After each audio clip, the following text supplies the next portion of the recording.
بسم الله الرحمن الرحيم ياسين والقرآن الحكيم إنك لمن المرسلين على صراط مستقيم تنزيل العزيز الرحيم لتنذر قوما ما أنذر آباؤهم فهم غافلون لقد حق القول على أكثرهم فهم لا يؤمنون إنا جعلنا في أعناقهم أغلالا فهي إلى الأذقان فهم مقمحون وجعلنا من بين أيديهم سدا ومن خلفهم سدا فغشيناهم فهم لا يبصرون وسواء عليهم أنذرتهم أم لم تنذرهم لا يؤمنون إنما تنذر من اتبع الذكر وخشي الرحمن بالغيب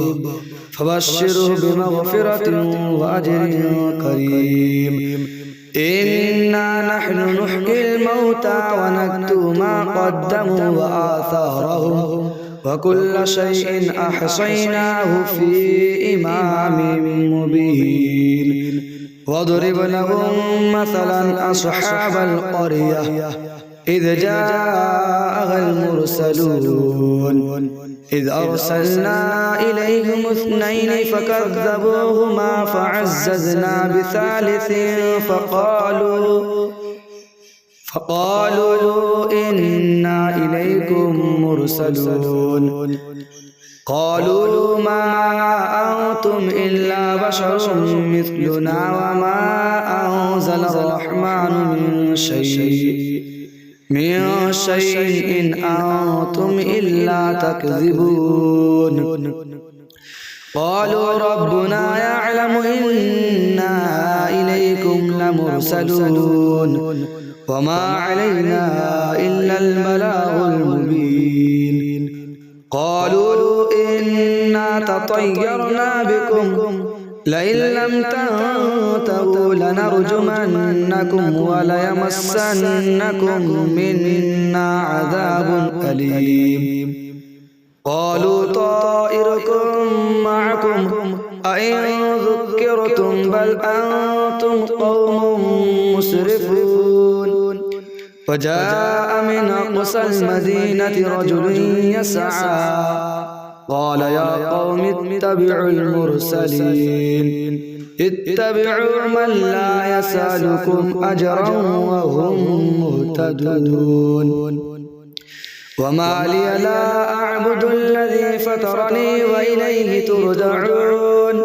أتخذ من دونه آلهة إن يردني الرحمن بضر لا تغن عني شفاعتهم شيئا ولا ينقذون إني إذا لفي ضلال مبين إني آمنت بربكم فاسمعون قيل ادخل الجنة قال يا ليت قومي يعلمون بما غفر لي ربي وجعلني من المكرمين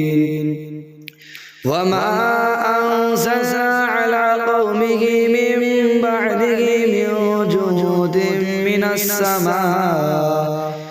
من السماء وما كنا منزلين إن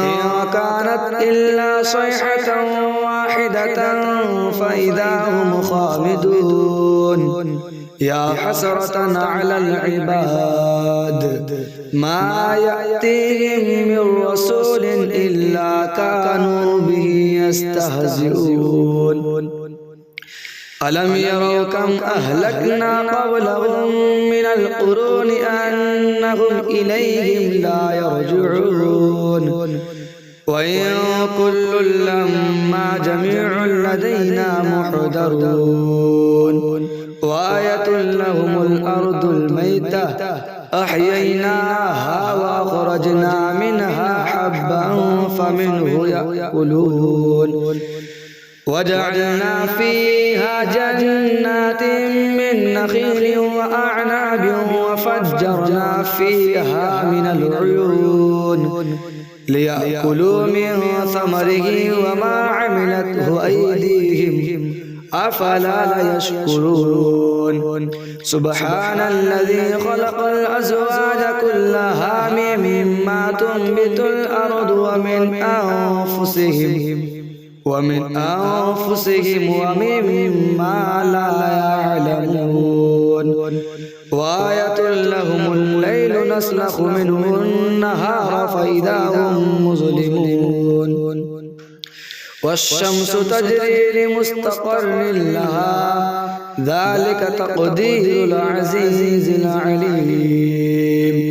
والقمر قدرناه منازل حتى عاد كالعرجون القديم لا الشمس ينبغي لها أن تدرك القمر ولا الليل سابق النهار وكل في فلك يسبحون وآية لهم أنا حملنا ذريتهم في الفلك المشحون وخلقنا لهم من مثله ما يركبون وإن نشأ نغرقهم فلا صريخ لهم ولا هم ينقذون إلا رحمة منا ومتاعا إلى حين وإذا قيل لهم اتقوا ما بين أيديكم وما خلفكم لعلكم ترحمون وما تأتيهم من آية من آيات ربهم إلا كانوا عنها معرضين وإذا قيل لهم أنفقوا مما رزقكم الله قال الذين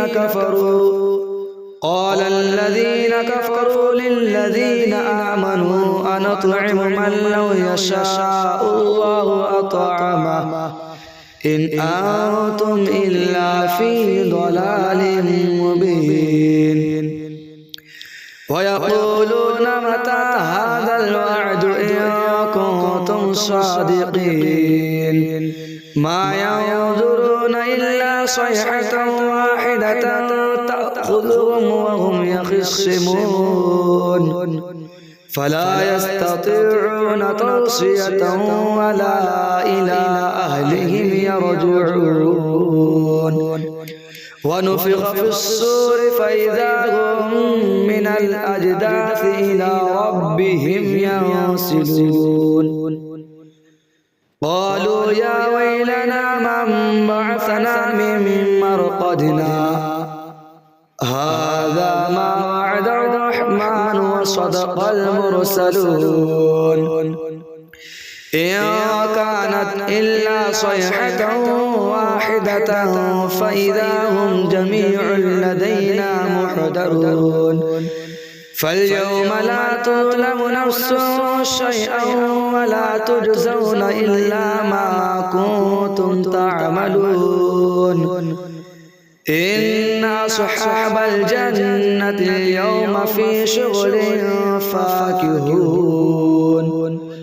هم وأزواجهم في ظلال على الأرائك متكئون لهم فيها فاكهة ولهم ما يدعون سلام قولا من رب رحيم وامتازوا اليوم أيها المجرمون ألم أعهد إليكم يا بني آدم ألا تعبدوا الشيطان إنه لكم عدو مبين وأن اعبدوني هذا صراط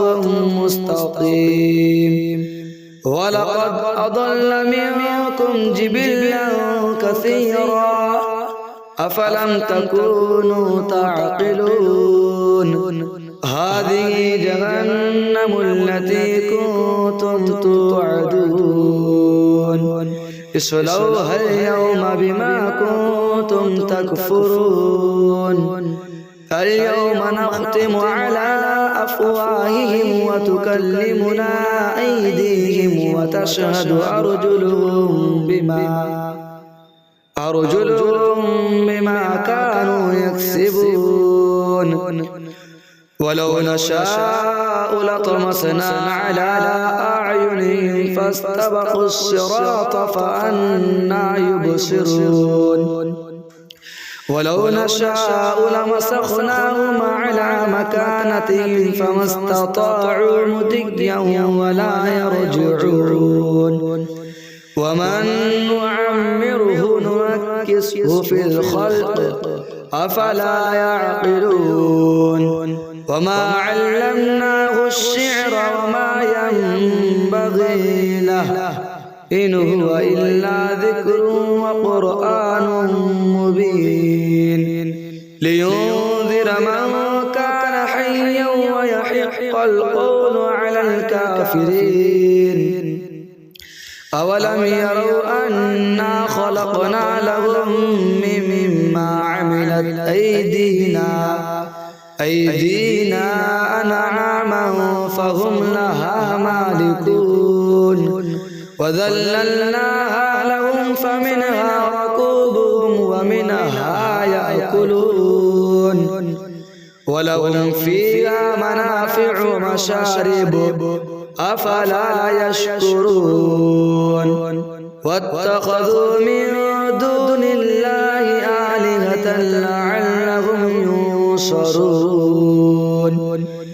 لا يستطيعون نصرهم وهم لهم جند محضرون فلا يحزنك قولهم إنا نعلم ما يسرون وما يعلنون أولم يرى الإنسان أنا خلقناه من نطفة فإذا هو خصيم مبين وضرب لنا مثلا ونسي خلقه قال من يحيي العظام وهي رميم قل يحييها الذي أنشأها أول مرة وهو بكل خلق عليم الذي جعل لكم من الشجر الأخضر نارا فإذا أنتم منه توقدون أوليس الذي خلق السماوات والأرض بقادر على أن يخلق مثلهم بلى وهو الخلاق العليم إنما أمره إذا أراد شيئا أن يقول له كن فيكون فسبحان الذي بيده ملكوت كل شيء وإليه ترجعون بسم الله الرحمن الرحيم الرحمن علم القرآن خلق الإنسان علمه البيان الشمس والقمر بحسبان والنجم والشجر يسجدان والسماء رفعها ووضع الميزان ألا تطغوا في الميزان وأقيموا الوزن بالقسط ولا تخسروا الميزان والأرض وضعها للأنام فيها فاكهة والنخل ذات الأكمام والحب ذو العصف والريحان فبأي آلاء ربكما تكذبان خلق الإنسان من صلصال كالفخار وخلق الجان من مارج من نار فبأي آلاء ربكما تكذبان رب المشرقين ورب المغربين المغربين فبأي آلاء ربكما تكذبان مرج البحرين يلتقيان بينهما برزخ لا يبغيان فبأي آلاء ربكما تكذبان يخرج منهما اللؤلؤ والمرجان فبأي آلاء ربكما تكذبان وله الجوار المنشآت في البحر كالأعلام فبأي آلاء ربكما تكذبان كل من عليها فان ويبقى وجه ربك ذو الجلال والإكرام فبأي آلاء ربكما تكذبان يسأله من في السماوات والأرض كل يوم هو في شأن فبأي آلاء ربكما تكذبان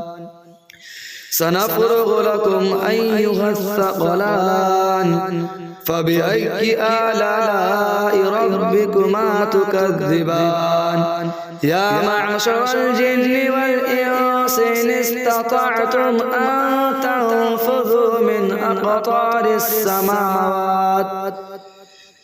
أقطار السماوات والأرض فانفذوا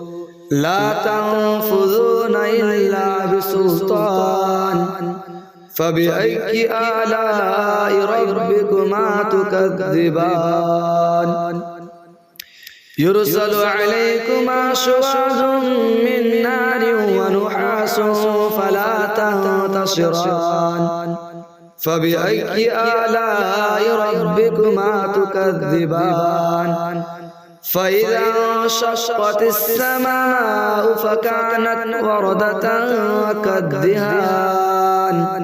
فبأي آلاء ربكما تكذبان فيومئذ لا يسأل عن ذنبه إنس ولا جان فبأي آلاء ربكما تكذبان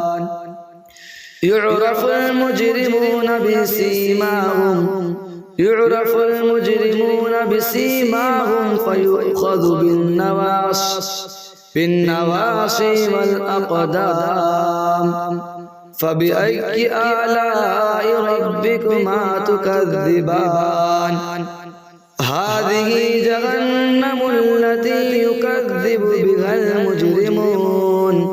يطوفون بينها وبين حميم آن فبأي آلاء ربكما تكذبان ولمن خاف مقام ربه جنتان فبأي آلاء ربكما تكذبان ذواتا أفنان فبأي آلاء ربكما تكذبان فيهما عينان تجريان فبأي آلاء ربكما تكذبان فيهما من كل فاكهة زوجان فبأي آلاء ربكما تكذبان متكئين على فرش بطائنها من استبرق وجنى الجنتين دان فبأي آلاء ربكما تكذبان فيهن قاصرات الطرف لم يطمثهن إنس قبلهم ولا جان فبأي آلاء ربكما تكذبان كأنهن الياقوت والمرجان فبأي آلاء ربكما تكذبان هل جزاء الإحسان إلا الإحسان فبأي آلاء ربكما تكذبان ومن دونهما جنتان فبأي آلاء ربكما تكذبان مدهامتان فبأي آلاء ربكما تكذبان فيهما عينان نضاختان فبأي آلاء ربكما تكذبان فيهما فاكهة والنخل والرمان فبأي آلاء ربكما تكذبان فيهن خيرات حسان فبأي آلاء ربكما تكذبان حور مقصورات في الخيام فبأي آلاء ربكما تكذبان لم يطمثهن إنس قبلهم ولا جان فبأي آلاء ربكما تكذبان متكئين على رفرف خضر وعبقري حسان فبأي آلاء ربكما تكذبان تبارك اسم ربك ذي الجلال والإكرام بسم الله الرحمن الرحيم إذا وقعت الواقعة ليس لوقعتها كاذبة خافضة رافعة إذا رجت الأرض رجا وبست الجبال بسا فكانت هباء منبثا وكنتم أزواجا ثلاثة فأصحاب الميمنة ما أصحاب الميمنة وأصحاب المشأمة ما أصحاب المشأمة والسابقون السابقون أولئك المقربون في جنات النعيم ثلة من الأولين وقليل من الآخرين على سرر موضونة متكئين عليها متقابلين يطوف عليهم ولدان مخلدون بأكواب وأباريق وكأس من مهين لا يصدعون عنها ولا ينزفون وفاكهة مما يتخيرون ولحم طير مما يشتهون وحور عين كأمثال اللؤلؤ المكنون جزاء بما كانوا يعملون لا يسمعون فيها لغوا ولا تأثيما إلا قيلا سلاما سلاما وأصحاب اليمين ما أصحاب اليمين في سدر مخضود وطلح ممدود وظل ممدود وماء مسكوب وفاكهة كثيرة لا مقطوعة ولا ممنوعة وفرش مرفوعة إنا أنشأناهن إنشاء فجعلناهن أبكارا عربا أترابا لأصحاب اليمين ثلة من الأولين وثلة من الآخرين وأصحاب الشمال ما أصحاب الشمال في سموم وحميم وظل من يحموم لا بارد ولا كريم إنهم كانوا قبل ذلك مترفين وكانوا يصرون على الحنث العظيم وكانوا يقولون أئذا متنا وكنا ترابا وعظاما أئنا لمبعوثون أو آباؤنا الأولون قل إن الأولين والآخرين لمجموعون إلى ميقات يوم معلوم ثم إنكم أيها الضالون المكذبون لآكلون من شجر من زقوم فمالئون منها البطون فشاربون عليه من الحميم فشاربون شرب الحميم هذا نزلهم يوم الدين نحن خلقناكم فلولا تصدقون أفرأيتم ما تمنون أأنتم تخلقونه أم نحن الخالقون نحن قدرنا بينكم الموت وما نحن بمسبوقين على أن نبدل أمثالكم وننشئكم فيما لا تعلمون ولقد علمتم النشأة الأولى فلولا تذكرون أفرأيتم ما تحرثون أأنتم تزرعونه أم نحن الزارعون لو نشاء لجعلناه حطاما فظلتم تفكهون إنا لمغرمون بل نحن محرومون أفرأيتم الماء الذي تشربون أأنتم أنزلتموه من المزن أم نحن المنزلون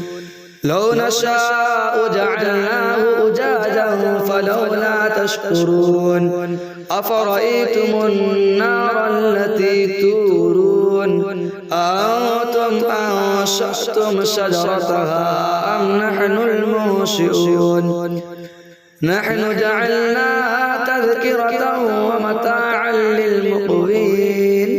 فسبح باسم ربك العظيم فلا أقسم بواقع النجوم وإنه لقسم لو تعلمون عظيم إنه لقرآن كريم في كتاب مكنون لا يمسه إلا المطهرون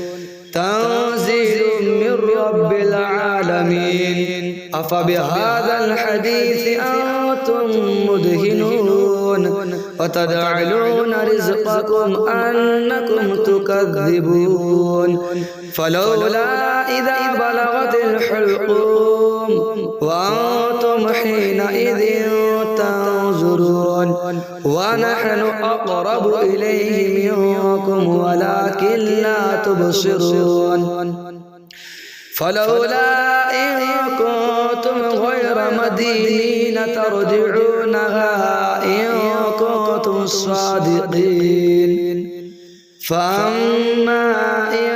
كان من المقربين فروح وريحان وجنة نعيم وأما إن كان من أصحاب اليمين فسلام لك من أصحاب اليمين وأما إن كان من المكذبين الضالين فنزل من حميم وتصلية جحيم